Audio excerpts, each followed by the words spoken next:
Metro man E ശ്രീധരന്റെ അഭിപ്രായവും പരിഗണിച്ച് വേണം തിരുനാവായ തവനൂർ പാലം നിർമ്മിക്കാൻ എന്ന ഹൈക്കോടതി വിധി സർക്കാരിന്റെ മുഖത്തേറ്റ കനത്ത തിരിച്ചടിയാണെന്ന് ബിജെപി സംസ്ഥാന എക്സിക്യൂട്ടീവ് മെമ്പർ കെ സുരേന്ദ്രൻ.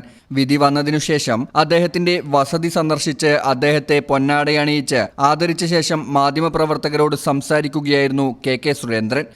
ഈ വിധി സർക്കാരിന്റെ മുഖത്തേറ്റ കനത്ത തിരിച്ചടിയാണ്. ബഹുമാനപ്പെട്ട മുഖ്യമന്ത്രിക്ക് ലോകമാദരിക്കുന്ന പത്മവിഭൂഷൺ ലഭിച്ച ബഹുമാനപ്പെട്ട ഇ ശ്രീധരൻ സാറ് 2 തവണ ഈ പാലവുമായി ബന്ധപ്പെട്ട് ഇതിൻ്റെ രൂപരേഖ സമർപ്പിക്കുകയുണ്ടായി. പക്ഷേ അതിന് യാതൊരു മറുപടിയും നൽകാൻ ബഹുമാനപ്പെട്ട മുഖ്യമന്ത്രി തയ്യാറാകാത്തത് തികച്ചും പ്രതിഷേധാർഹവും അപലപനീയവുമാണെന്ന് ഈ വിധിയിലൂടെ തെളിയിച്ചിരിക്കുകയാണ്. വിധി സ്വാഗതാർഹമാണെന്ന് ഇ ശ്രീധരനും അഭിപ്രായപ്പെട്ടു. തിരുനാവായ തവനൂർ പാലം മെട്രോമാൻ ഇ ശ്രീധരന്റെ അഭിപ്രായവും പരിഗണിച്ച് വേണം നിർമ്മിക്കാനെന്നതാണ് ഹൈക്കോടതി വിധി. വിധി അനുകൂലമാണെന്ന് മാത്രം പറഞ്ഞു കേട്ടോ, എൻ്റെ എക്സാക്ട് ഡീറ്റെയിൽസ് ഇനി കിട്ടിയിട്ടില്ല. എൻ്റെ അറിവിൽ കോടതി പറഞ്ഞിരിക്കുന്നത് എന്നെപ്പോലുള്ള ഒരു വ്യക്തിയുടെ ഉപദേശപ്രകാരമാണ് നെട്ടർ ബ്രിഡ്ജ് പണിയുമ്പോൾ.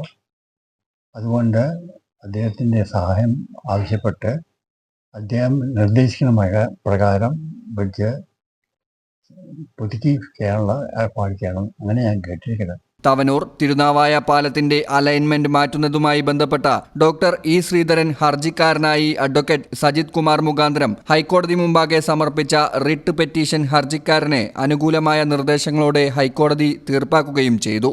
വിധി സർക്കാരിന്റെ മുഖത്തേറ്റ കനത്ത തിരിച്ചടിയാണെന്ന് ബിജെപി സംസ്ഥാന എക്സിക്യൂട്ടീവ് മെമ്പർ കെ സുരേന്ദ്രൻ പറഞ്ഞു.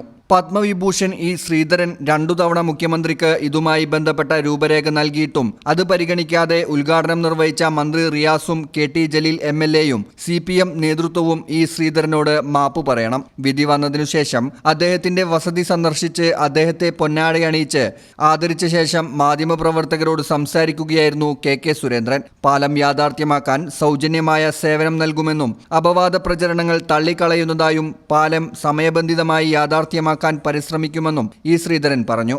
നിള സാംസ്കാരിക വേദി നേതാവ് പി പ്രദീപ്, BJP മണ്ഡലം ജനറൽ സെക്രട്ടറി ഗണേശൻ എന്നിവരും കെ സുരേന്ദ്രനൊപ്പം ഉണ്ടായിരുന്നു. News bureau, Thavanur. +2 science, commerce, humanities ഏത് സ്ട്രീം കഴിഞ്ഞവർക്കും പാരാമെഡിക്കൽ BVoc ഡിഗ്രി കോഴ്സുകൾക്ക് അപേക്ഷിക്കാവുന്നതാണ്. NIPMS academy, Nisar hospital, Valanchery. For admission 9957 08048.